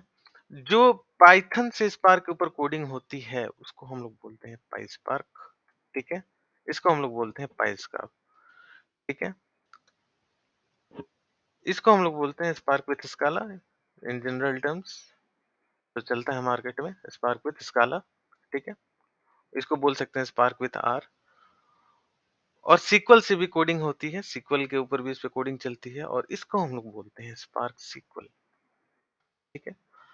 हमारा जो मेन पॉइंट ऑफ डिस्कशन है वो पाइस्पार्क और स्पार्क के सीक्वल के इर्द-गिर्द घूमेगा। हमें इन दोनों से मतलब नहीं है, ठीक है? स्पार्क सीक्वल तो हम जो अभी ये सब कोड लिख रहे हैं, ये डेटा फ्रेम में रीड किया, ये स्पार्क का एपीआई है डेटा को रीड करने का, ठीक है? df.show हमने लिखा, ये पाइस्पार्क का कोड है डेटा को रीड करने का, शो करके हम डेटा को रीड कर रहे हैं। हमें इसी डेटा फ्रेम के ऊपर जो डीएफ सर्किट्स के अंदर जो डेटा है, ये जो एक डेटा फ्रेम है, इसके ऊपर सीक्वल क्वेरी चलानी है, ठीक है? इसके ऊपर सीक्वल क्वेरी चलानी है। हम कैसे चलाएंगे हम एक बार उसको देखते हैं, ठीक है? ये मेरा डेटा फ्रेम है, राइट? ये मेरा डेटा फ्रेम है। मैं सबसे नीचे एक नया सेल क्रिएट करता हूँ और यहाँ पे एक नया सेल क्रिएट करता हूँ और यहाँ मैं इस डेटा फ्रेम का नाम देता हूँ, क्या मेरा डेटा फ्रेम का नाम था? DF circuits, DF circuits.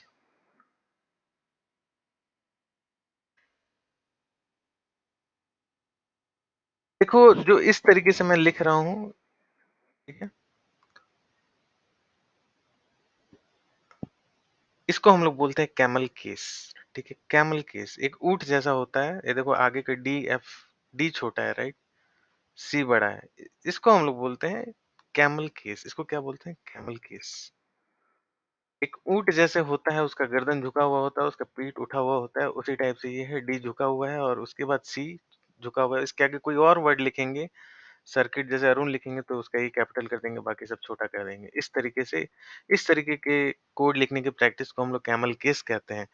और अगर इस तरीके से हम लिखते हैं इसको डीएफ सर्किट्स अंडरस्कोर अरुण, तो इसको हम लोग स्नेक केस कहते हैं, ठीक है? ये जस्ट मैं ऐसा बता रहा हूँ कि कोडिंग के ये कुछ बेस्ट प्रैक्टिसेस हैं कि जो हम वेरिएबल्स डेटा फ्रेम के नेम्स जो चूज करेंगे वो कुछ एक स्टैंडर्ड फॉर्मेट में होते हैं, राइट? तो ये दो केसेस कैमल केस या फिर स्नेक केस जो है हम लोग इसको यूज कर सकते हैं, ठीक है? इसको भी मैं हटा रहा हूँ।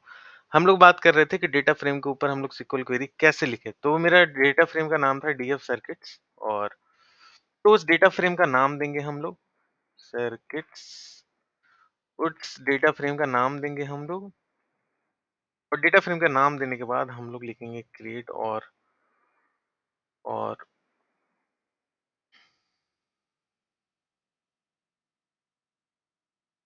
क्रिएट और रिप्लेस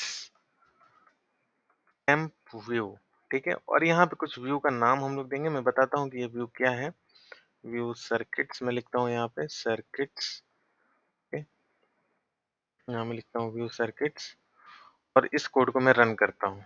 ठीक है, ये कोड मेरा रन हो चुका है और ये मैंने क्या लिखा है, ये मैंने लिखा है कि इस डेटा फ्रेम को मैंने इस मेथड की हेल्प से क्रिएट और रिप्लेस टेम व्यू जो मेथड है इसकी हेल्प से मैंने एक टेबल बना दिया है, सीक्वल टेबल बना दिया है। इसके ऊपर अब हम सीक्वल क्वेरी लिखेंगे। ठीक है, ये एक temporary table kind of thing होता है जो स्पार्क की मेमोरी में स्टोर होता है। ठीक है, हम लोग इस पे एक सीक्वल क्वेरी लिख सकते हैं। यहाँ पे ऐसे लिखेंगे परसेंट सीक्वल।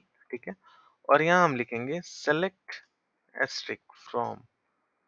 देखो यहाँ पे हम सीक्वल क्वेरी कैसे लिख रहे हैं, सेलेक्ट एस्ट्रिक फ्रॉम, ये टेबल का नाम, और ये क्वेरी को मैंने चला दिया। ये पूरा का पूरा वही डेटा दिख गया जो कि इस डेटा फ्रेम में स्टोर था।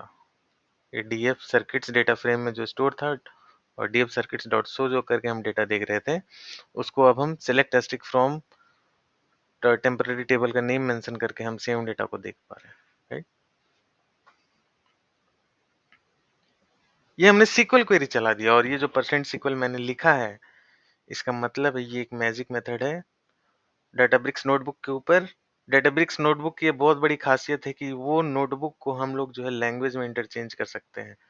जैसे कि ये सेल जो है अब सीक्वल क्वेरी लिखने के लिए बन चुका है। जब मैंने परसेंट सीक्वल यहाँ पे लिख दिया तो ये देखो यहाँ पे सीक्वल दिख रहा है। राइट, मतलब ये सेल मेरे सीक्वल सीक्वल क्वेरी लिखने के लिए बन चुका है। लेकिन ऊपर वाला सेल देखो पाइथन है। राइट, इसके ऊपर वाला सेल भी देखो पाइथन है, सब पाइथन है। क्यों पाइथन है? क्योंकि जब मैं इनिशियल टाइम में नोटबुक को जब क्रिएट किया था तो मैंने पाइथन पाइथन नोटबुक क्रिएट किया था इसको। राइट, पाइथन नोटबुक क्रिएट किया था। पाइथन नोटबुक क्रिएट करते हुए भी हम इस पे देखो सीक्वल क्वेरी को रन कर रहे हैं। राइट, ये देखो कितना बड़ा बेनिफिट है इस डेटाब्रिक्स नोटबुक का, और यही सब कारण है कि डेटाब्रिक्स नोटबुक जो है इतना आगे निकल गया इतने कम टाइम में। ठीक है, तो ये हो गया select stick from view circuits. अगर हम कुछ फिल्टर लगाना चाहें जैसे वेयर कंट्री पे लगाना चाहें, where country is equal to Australia, where country is equal to Australia, हम इसको चलाते हैं और देखो यहाँ पे ऑस्ट्रेलिया पे लगाए तो ऑस्ट्रेलिया का जो भी डेटा था वो यहाँ पे फिल्टर होके आ गया।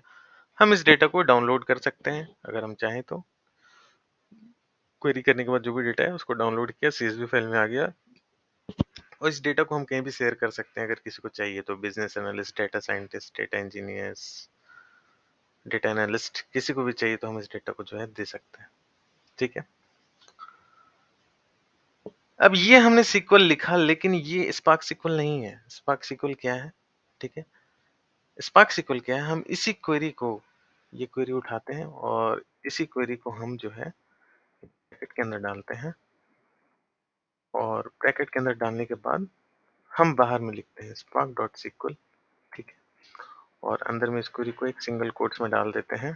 ठीक है, और सिंगल कोट्स में डालने के बाद हम यहाँ पे इसको एक डेटा फ्रेम के अंदर स्टोर कर देते हैं। डीएफ सीक्वल, क्या लिख दें, डीएफ सीक्वल क्वेरी लिख रहे हैं सर्किट्स के लिए। राइट, सर्किट्स फाइल के लिए सर्किट्स इज इक्वल टू, इसको अब हम रन करते हैं। ठीक है, देखो रन किया हमने, और देखो जब हम इस पे शो करते हैं, ठीक है, शो करते हैं तो देखो सिर्फ दो ही डाटा था। राइट, ये फिल्टर लगाया हुआ है मैंने, where country is equal to Australia. ये सीक्वल क्वेरी का डेटा है, जो सीक्वल क्वेरी मैंने चलाया, इस सीक्वल क्वेरी का डेटा वापस से एक डेटा फ्रेम के अंदर आ चुका है, और डीएफ डॉट शो किया हमने तो देखो यहाँ पे कितना अच्छा ये डेटा फ्रेम के अंदर आ गया। राइट,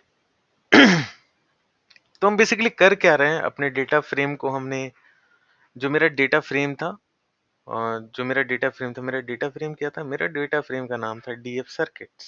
राइट, मेरा डेटा फ्रेम का नाम था डीएफ सर्किट्स। बस हम लोग इंटरचेंज कर रहे हैं, कभी इधर क्वेरी लिख रहे हैं, कभी इधर क्वेरी लिख रहे हैं, कभी इधर क्वेरी लिख रहे हैं, कभी इधर क्वेरी लिख रहे हैं, बस हम यही कर रहे हैं। डीएफ सर्किट्स हमारा एक डेटा फ्रेम था। इस डेटा फ्रेम पे मैंने क्रिएट और रिप्लेस टेम्प व्यू बना के, यहाँ पे क्रिएट और रिप्लेस टेम्प व्यू बना के, और अंदर में एक व्यू का नाम दिया, एक टेम्पररी टेबल बना दिया जिसके ऊपर हम सीक्वल क्वेरी रन कर पाएंगे। ठीक है, इस डेटा फ्रेम को यूज करके मैंने ये टेम्पररी टेबल बना दिया। इसके ऊपर मैंने, ये क्या है, this is This is a temporary table on which we can run SQL or Spark SQL queries, right? SQL or Spark SQL queries, right? एक टेम्पररी टेबल है जिसके ऊपर ये डेटा फ्रेम की मदद से हमने एक टेम्पररी टेबल बनाया व्यू सर्किट्स, ये उस मेथड से df सर्किट्स डॉट क्रिएट और रिप्लेस टेम व्यू की मदद से हमने इसको बनाया और इसके ऊपर हम लोग SQL या स्पार्क SQL की क्वेरी चला सकते हैं, ठीक है। और जब हम स्पार्क SQL की क्वेरी चलाते हैं तो हमें वापस से क्या मिलता है, एक नया डेटा फ्रेम मिलता है, राइट। हमने देखो स्पार्क SQL चलाया, right, select asterisk from view circuits where country is equal to Australia. इसको जब हमने स्पार्क SQL के अंदर चलाया इस SQL क्वेरी को, तो मुझे क्या हुआ, वापस से एक नया डेटा फ्रेम मिला, राइट। वापस से मुझे एक नया डेटा फ्रेम मिला और फर्दर प्रोसेसिंग में इस डेटा फ्रेम को यूज करके कर सकता हूँ। अब देखो ये कितनी अच्छी बात है कि किसी को SQL आता है वो भी स्पार्क के ऊपर ट्रांसफॉर्मेशन कर सकता है, किसी को पाईस्पार्क आता है वो भी स्पार्क के ऊपर ट्रांसफॉर्मेशन कर सकता है, किसी को स्काला आता है उसको वो भी कर सकता है, किसी को आर आता है वो उस पर भी ट्रांसफॉर्मेशन कर सकता है। मतलब ये लैंग्वेज डिपेंडेंट रहा ही नहीं अब, राइट। किसी को कुछ भी आता है, आओ भाई तुमको ये आता है आ जाओ, तुमको भी ये आता है आ जाओ, तुमको भी ये आता है आ जाओ, आओ और मिलके सब कोडिंग करते हैं। तुमको पाइथन नहीं आता कोई बात नहीं, SQL आता है तो आओ SQL पे ही कोडिंग करते हैं, राइट। तो ये हो गई बात हमारी कि हम जो है स्पार्क सिक्वल को यूज करके स्पार्क सिक्वल को यूज करके सिक्वल क्वेरी लिख करके डेटा में ट्रांसफॉर्मेशन जो भी करेंगे, ट्रांसफॉर्मेशन फिल्ट्रेशन जो भी करेंगे और उसको फिर से वापस से हम एक डेटा फ्रेम के अंदर स्टोर कर सकते हैं, राइट। ओके,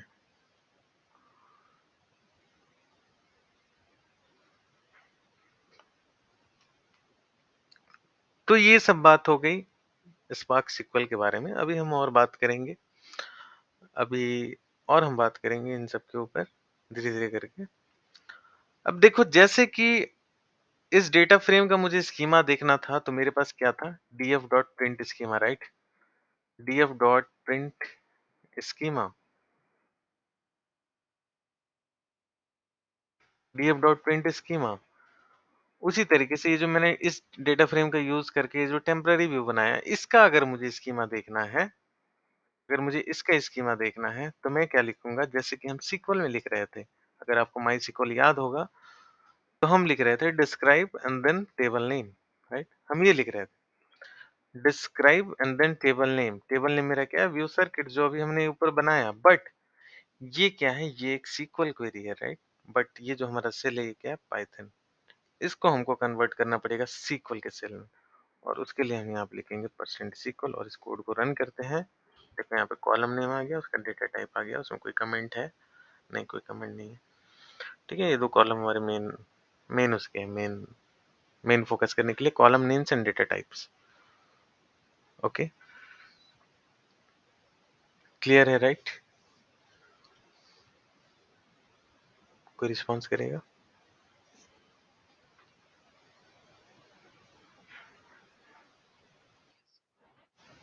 ओके,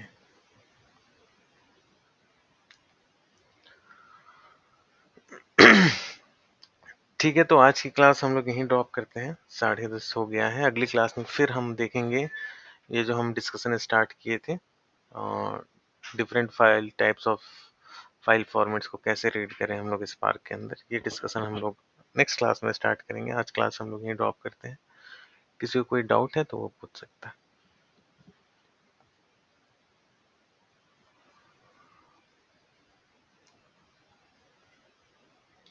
ओके, तो आज हम लोग यहीं ड्रॉप करते हैं। Good night to all of you.